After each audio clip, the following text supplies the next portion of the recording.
Nico Rosberg. No better teammate than Lewis Hamilton for Formula One fanatics. It was a thrilling spectacle, the sport's top two drivers going head-to-head for the Drivers' Championship title. That Nico Rosberg and Lewis Hamilton were teammates, from the Mercedes stable, made it all the more enthralling. Not only did they go corner to corner on the circuit, they also traded verbal volleys away from the pit lane. For Rosberg, who was ultimately beaten to the world title by the Briton and had to deal with plenty of criticism along the way, it wasn't the first time he'd felt like an outsider. As testing for the 2015 season continues, he says last term provided some trying moments, but he insists he can't think of a better teammate than Hamilton. "Of course there have been clouds," he told Formula One's official website.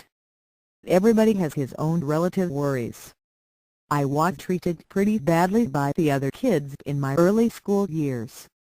I was traveling a lot with my parents, so I never belonged to a gang. I was always the outsider. Later in life I discovered the beauty of traveling, but as a small kid I hated it. I wanted to be part of things." This might sound like small fright, but a 7-year-old takes that very seriously. "But also my racing career was cloudy at times.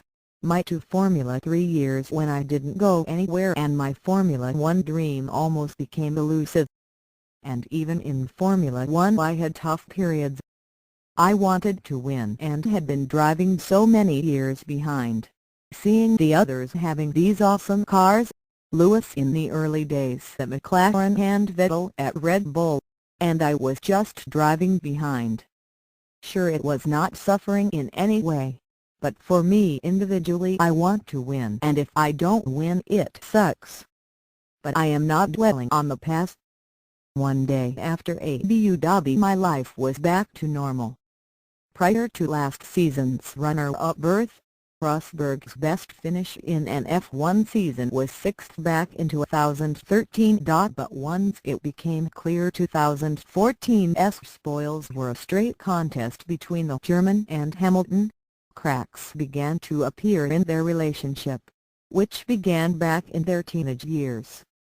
It reached the nadir at the Belgian Grand Prix, when the pair, who were allowed to develop the fiercely competitive rivalry by their team, collided early in the race. Hamilton was later forced to retire and told reporters after the race Rosberg had admitted to crashing into him on purpose.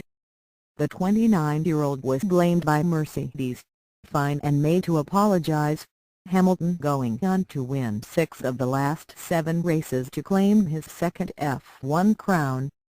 But despite the negative press their spat engendered last term, Rosberg thinks its tempestuous nature is likely to continue. "We have a relationship that goes up and down, and it will continue to go up and down," he explained.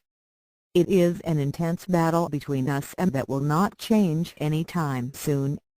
Last year's experience helps. It's that been there, done that kind of thing. All the difficult times have made me stronger. It is the difficult moments where I learn the most. Of course with time, and the situation, the skin grows thicker. Yes, there have been challenging times, but from my point of view I always felt comfortable, and it continues like that." When asked if he could think of a better teammate to have than Hamilton, he replied, "No. It is the challenge that I relish." Mercedes' decision to permit their 2 drivers to go hell for leather in pursuit of the F1 title was questioned in some quarters, especially after that flashpoint in Belgium. But according to team principal Toto Wolff, that modus operandi and the tension it brings can help spur his drivers onto greater heights.